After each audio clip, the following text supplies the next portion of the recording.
Hola chicos, esperemos que se encuentren bien y el tema de hoy será hidrografía de América. Pero para comprender mejor la hidrografía de América debemos comenzar explicando el ciclo del agua. El ciclo del agua comienza cuando los rayos solares inciden sobre las masas de agua y las calientan. De esta forma se produce la evaporación, que carga el aire de humedad. Los vientos trasladan esa humedad desde los océanos hacia el continente.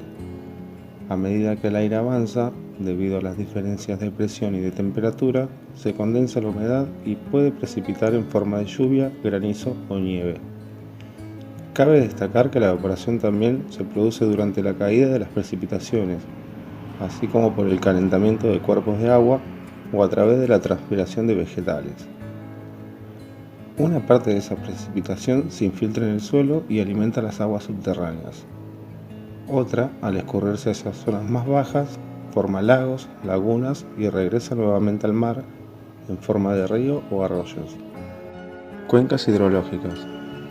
Una cuenca es una depresión o forma geográfica que hace que el territorio vaya perdiendo altura a medida que se acerca al nivel del mar. Las cuencas hidrológicas son aquellas que hacen que el agua que proviene de las montañas o de deshielo descienda por la depresión hasta llegar al mar. Las cuencas hidrológicas pueden tener extensiones variables, desde un pequeño territorio hasta miles de kilómetros cuadrados. Generalmente, las cuencas reciben el nombre del río principal o colector. Las cuencas conforman en sí mismas un sistema, ya que en ellas interaccionan el clima, el relieve y las especies animales y vegetales que habitan en esa zona. Por ejemplo, los ríos modifican el relieve por la erosión y el transporte de materiales en relación con el clima. Mediante la evaporación favorecen el desarrollo del ciclo del agua, y con respecto a la vegetación, ciertas especies se distribuyen a lo largo de los cursos o espejos de agua. Cuencas más importantes del continente americano son las cuencas del Amazonas y la cuenca del Plata. La cuenca del Amazonas es la más extensa de todo el continente, con 6.200.000 kilómetros cuadrados. Se extiende por 9 países: Brasil, Perú, Ecuador, Venezuela, Colombia, Guyana, Surinam y Guyana Francesa. El río principal es el más largo del mundo, el Amazonas, con 7.020 kilómetros de longitud. Nace en las cordilleras de los Andes, de la unión de los ríos Ucayali y Marañón, y desemboca en un gran estuario en el Océano Atlántico. Un estuario es un conjunto de islas formado por la erosión marina, que estructuralmente pertenecen al continente. La mayoría de los afluentes de esta cuenca son navegables por barcos de gran envergadura, lo que facilita la circulación por la densa selva. En el río Amazonas se produce un fenómeno natural muy interesante. Cuando el río tiene poco caudal en su desembocadura y se produce marea alta, el agua del mar ingresa por el cauce del río unos cientos de kilómetros río arriba, lo que dificulta el desagüe normal. Donde confluyen las dos corrientes, la de agua dulce y la de agua salada, se genera una gran ola o turbulencia que produce un ruido ensordecedor. Los nativos lo llaman pororoca a este fenómeno. La Cuenca del Plata. La Cuenca del Plata abarca 5 países: Brasil, Paraguay, Uruguay, Argentina y una pequeña parte de Bolivia. Tiene una extensión de 3.100.000 kilómetros cuadrados y 2 ríos principales, el Paraná y el Uruguay.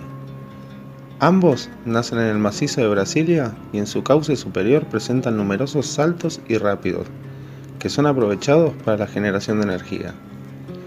Transportan un importante caudal alimentado por las abundantes precipitaciones de la zona cálida y desembocan en el Río de la Plata. La Cuenca del Plata es una fuente de agua dulce usada para el consumo de la población y para las actividades económicas, como el riego de cultivos. También representa la principal vía pluvial de navegación desde el interior del continente hasta la salida del Océano Atlántico. El agua que se infiltra en su cuenca da origen a un gran sistema de agua subterránea llamado Acuífero Guaraní, que es uno de los reservorios de agua dulce y potable de mayor extensión del mundo. Vertiente del Océano Pacífico y del Océano Atlántico. Una vertiente hidrográfica es un conjunto de cuencas hidrográficas cuyos ríos, con sus afluentes, desembocan en un mismo mar y en ocasiones en un mismo lago. Los ríos de la vertiente del Atlántico son muy largos, caudalosos, con escasas pendientes, con numerosos meandros navegables. Estas características que se deben a que la divisoria de vertientes se encuentra mucho más cerca del Océano Pacífico que del Atlántico. Es por ello que el Océano Atlántico drena el 47% de todas las aguas continentales, mientras que el Pacífico solo van a desembocar el 13% de dichas aguas. Esta proporción es todavía mayor si nos referimos a continentes o subcontinentes. En el caso de América del Sur, la diferencia entre la vertiente atlántica y la pacífica es mucho mayor, considerándola de manera porcentual. Los ríos de la vertiente del Pacífico son relativamente cortos, con grandes pendientes, encajados profundamente en el relieve. El caso más espectacular es el del río Majes, en Perú, que excavó un cañón de unos 300 metros de profundidad, es decir, el doble que la del cañón del Colorado. En cambio, la vertiente del Caribe presenta algunos ríos encajados en valles tectónicos formados por la división del relieve en numerosas cordilleras paralelas. Es el caso del Magdalena con su afluente el Cauca en Colombia y del río Tocuyo en Venezuela.